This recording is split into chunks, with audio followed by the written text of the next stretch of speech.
they used to show obedience to the Islamic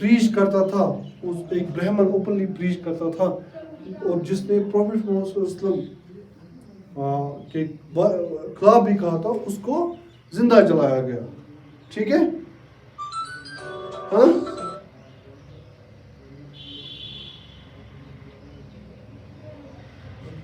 اور clergy کو بھی ریونیو، مطلب کلرجی کو کتنے پریولیجز تھے اس کیس میں. یہاں ہمیں لگتا ہے کہ ان آسپیکٹ سے ہمیں لگتا ہے کہ یہ، مگر باقی آسپیکٹ سے ہمیں لگتا تھا کہ those principles were adapted in as per needs. They used adapt the principle as per their political, social and economic need. اگر ہم بات کریں گے علاؤ الدین خلجی کی، اس نے پہلے یہ کہا I don't know what is lawful or unlawful.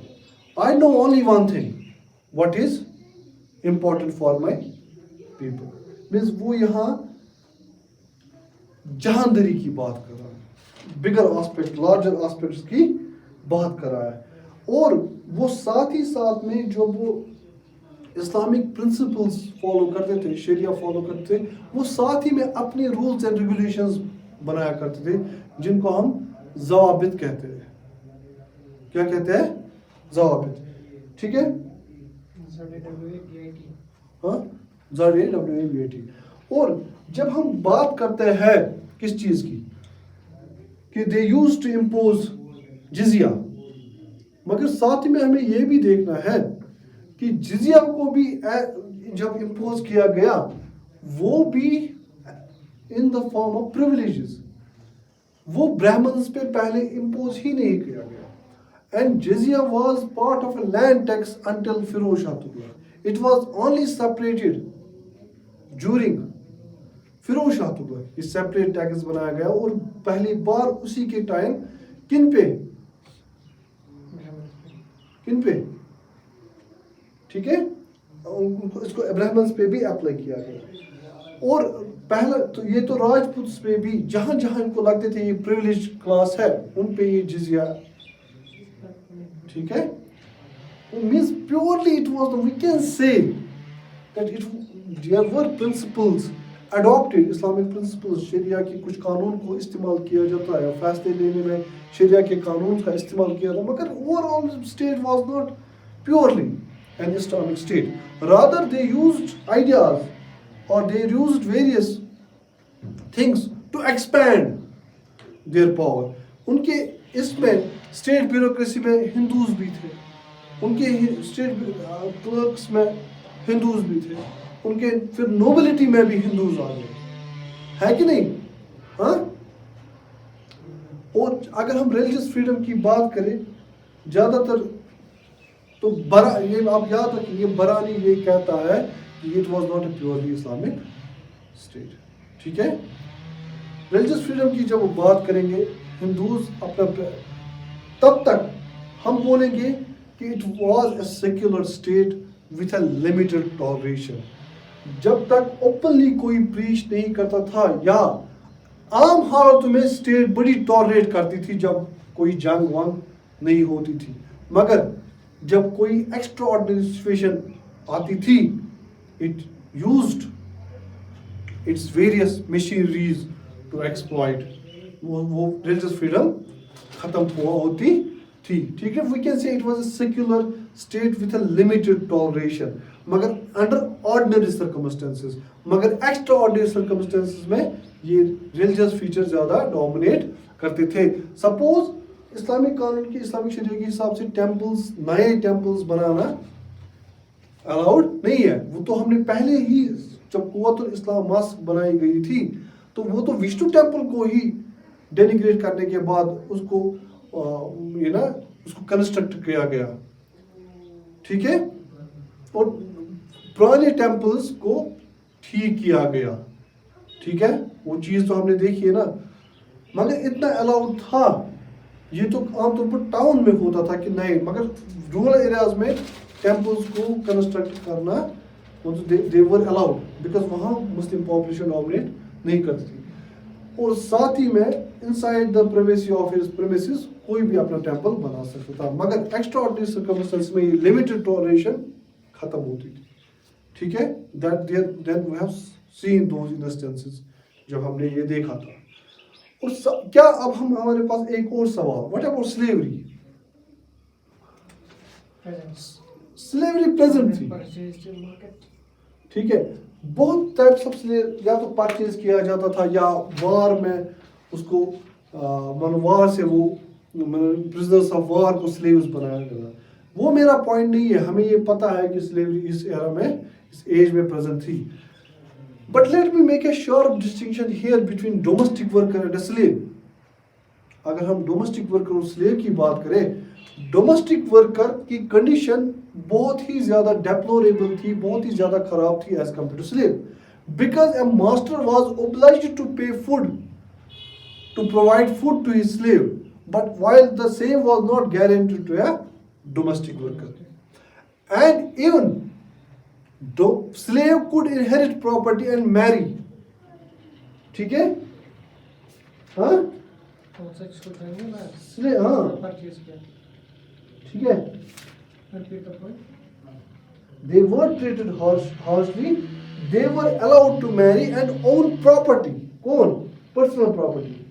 But overall slavery کو ڈیگریڈ کیا جاتا تھا, اور یہ بڑا میریٹوریس سمجھا جاتا تھا کہ اگر کسی سلیو کو ہم فری کریں. اگر آپ کے پاس کویشچن آئے گا کہ سلیوری پریزنٹ تھی, آپ بولیں گے ہاں. سلیوری اور ڈومیسٹک ورکرز میں کس کی لائف زیادہ ٹھیک تھی؟ دونوں کی خراب تھی, مگر زیادہ ٹھیک کس کی تھی؟ کم خراب کس کی تھی؟ ہم بولیں گے خراب تھی, مگر کم خراب سلیو ہی کی تھی جب as compare to domestic worker. These are various areas of social aspects, broadly speaking, I did not go into a very minute detail of each and everything, but ایک statement based questions کے لیے آپ کا ایک concept build ہو گیا. اور ساتھ ہی میں رضیہ سلطان کے وقت میں نے آپ کو ایک phrase پڑھایا تھا, ایک term پڑھائی تھی, جب میں نے بولا کہ منہاج السراج what did he think of women. ٹھیک ہے, وہ آپ یاد رکھیں گے اور ایسے پھر آپ آنسر فارمولیٹ کر سکتے. These are broad aspects, this help you to cover wide range of area about society during Delhi Sultanate. This was our penultimate topic about Delhi Sultanate. Now we are only left with one topic of Delhi Sultanate, that is about its architecture, glory of its architecture, innovations, new introductions about its architecture, and how did it improve and what were the changes made during the Mughal period. وہ تو ہم Mughal period میں ہی دیکھیں گے, مگر فی الحال we are done with this topic. Thank you so much. I hope this topic will be clear to you. تو آپ کو یہ چیزیں سمجھ آئی ہوگی. Thank you so much. اللہ حافظ.